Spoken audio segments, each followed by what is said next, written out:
Remember, a Muslim should never be jealous. He should not harm others. He should be humble and not arrogant. And he should respect his parents and discharge his responsibility towards his children, family, relatives, and society. Above all, he has to live as a true Muslim and propagate his faith. The noble Quran says in chapter 41, verse 33, وَمَنْ أَحْسَنُ قَوْلًا مِّمَّنْ دَعَا إِلَى اللَّهِ وَعَمِلَ صَالِحًا وَقَالَ إِنَّنِي مِنَ الْمُسْلِمِينَ. The person who speaks the most beautiful word is one who invites others to Allah, who does good deeds and who says, I am a Muslim.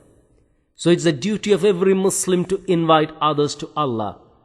At his historical farewell pilgrim speech, addressing more than 100,000 people, the Prophet asked them, Allah hal ballagat, have I not delivered the message to you? The people unanimously answered, Bala ya Rasulallah, O Prophet of God, you have.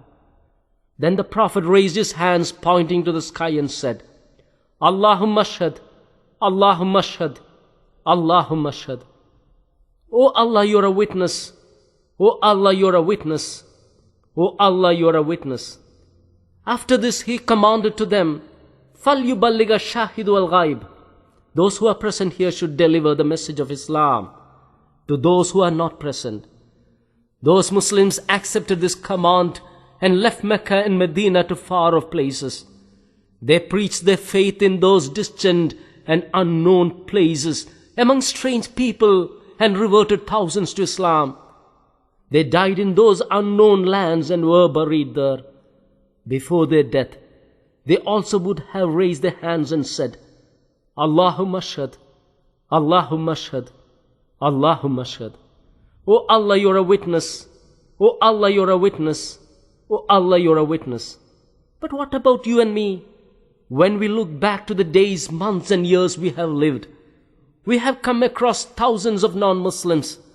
Some of them are our close friends. Some are our colleagues. Some are our teachers. Some are students. And some are neighbors.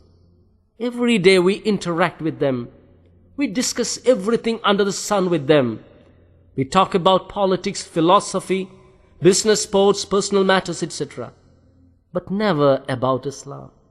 We never invite them to the way of Allah.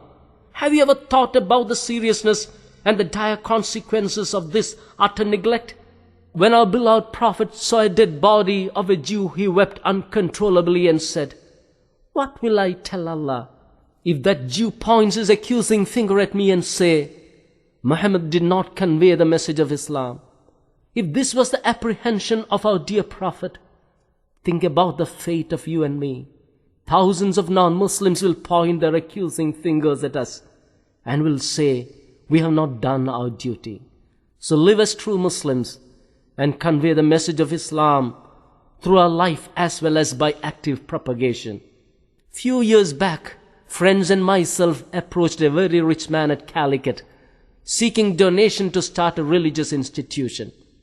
Initially, he received us with a broad smile, thinking that we have approached him for some business purposes. But when he came to know our real intention, his face changed.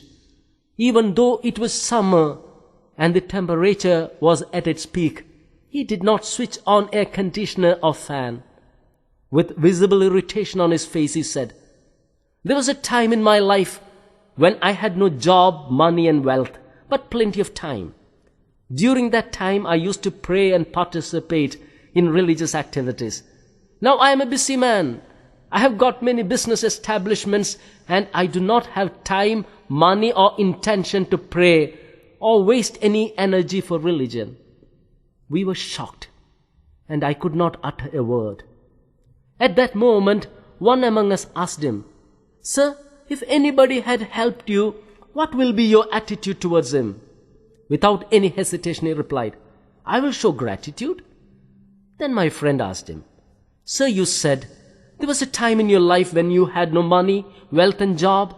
At the time of misfortune, you were praying, involved in religious activities and was grateful to Allah. And Allah blessed you with money, wealth, bungalow, cars, etc. And instead of showing gratitude, are you showing ingratitude? Why can't you see the blessings of Allah in your success? Persons who are more intelligent, healthy and able than you are involved in similar trade, but they have failed and you have succeeded. The person stared at my friend and then slowly got up, switched on the air conditioner and went inside. After 5 minutes he came out and handed over a fabulous amount. I never think about the money he had handed over to us that day, because even without that we could have accomplished our task. But by Allah's grace, we succeeded in removing the iron curtain that had covered his heart. Have you ever thought about the blessings from Allah? We skip our prayer to make more money. We forget to remember Allah in our pursuit for wealth. But if we lose our eyesight, which is a blessing from Allah, we will be ready to give our entire wealth to regain our eyesight. So today itself, take a paper and write down your blessings and ask yourself whether you are showing gratitude to Allah. I am concluding. Once a person got up in the morning and started to play his musical instrument. He could not hear any sound. He started to wonder, what happened to the sound of the instrument? After some time he got out of the house. He saw the church bell moving, but he could not hear any sound. He wondered, what happened to the sound of the bell? As he proceeded further, he saw people shouting slogans and coming, but he could not hear any sound. He started wondering about the sound of the people. As he advanced further, he saw water falling from a tap to a vessel. He could not hear the sound. Now he realized that the problem is not with the sound of the water, the vessel, or with the vocal cord of the slogan shouting people. The problem is not with the sound of the church bell or with the musical instrument, but the real problem lies with his own ear. In fact, it is this realization that we should have. Before pointing fingers at others, we should first point our finger at us and say, we are the real culprit, and so I have to change. This is the message which I have to first give it to myself and then to you.